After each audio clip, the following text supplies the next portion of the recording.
How's it? It's Brendan here again. And I wanted to share with you a thought I had on two particular buckets. So one is where you create income, and the other one is where you invest in property. And how powerful it is when you leverage the one in order to do the other one. So in a normal situation, typically people have one income producing thing in their income bucket. And that's usually a salary or a business or whatever the case may be. And then in that bucket, if you're earning, let's say, 30,000 Rand a month, that gives you an affordability level in terms of what the bank requires to see to be able to buy a property in your investment bucket.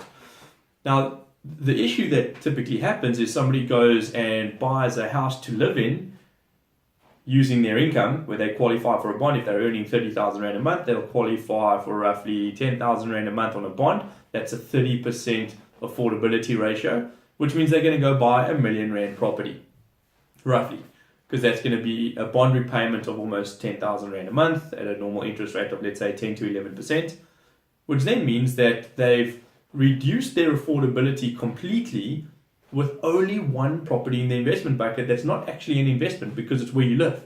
So it's not making you any money. It's just where you happen to live.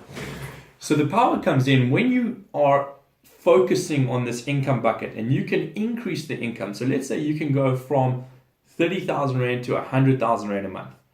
Now immediately in this particular bucket, you can qualify for a 30,000 Rand a month bond, which then means on a 30,000 Rand a month bond, you can buy a 3 million Rand property. So in terms of what the bank wants to see in order to give you a loan, they want to see that you can afford it, that you've got the income to cover it, that you've got a surplus, etc., etc. But basically it boils down to that 30% of your income kind of ratio. So if you've got 30% affordability in your income creation bucket over here, and in your investment bucket, you want to go and buy a 3 million Rand property portfolio instead of a 1 million Rand property.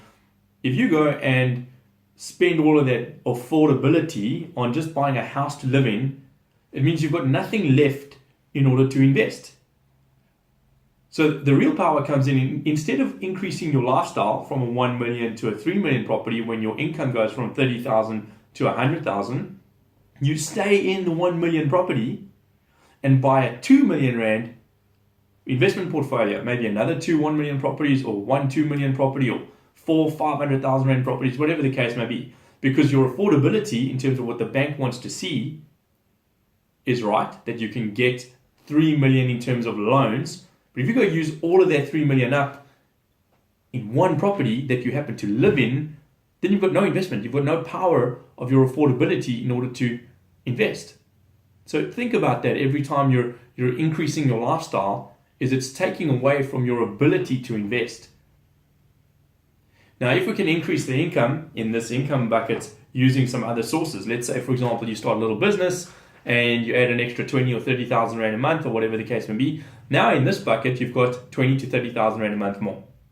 Okay, which then means if you've got 30,000 Rand a month more, you've got 10,000 Rand in terms of affordability that you can then go and use to buy a property. Now remember, the property's income, if you've structured things correctly, will count towards your affordability. So if you go and buy a property for a million Rand, and that's producing 10,000 Rand a month income, then all of a sudden that 10,000 Rand goes on top of the income on the income creation bucket side of things, and they're going to work that backwards to give you an affordability ratio. So if you were earning 100,000 Rand per month, and now with your property on top, you're now at 110,000, they're still going to work that back on their 30% affordability ratio to work out your bond repayments on what you allowed to have by their legislation.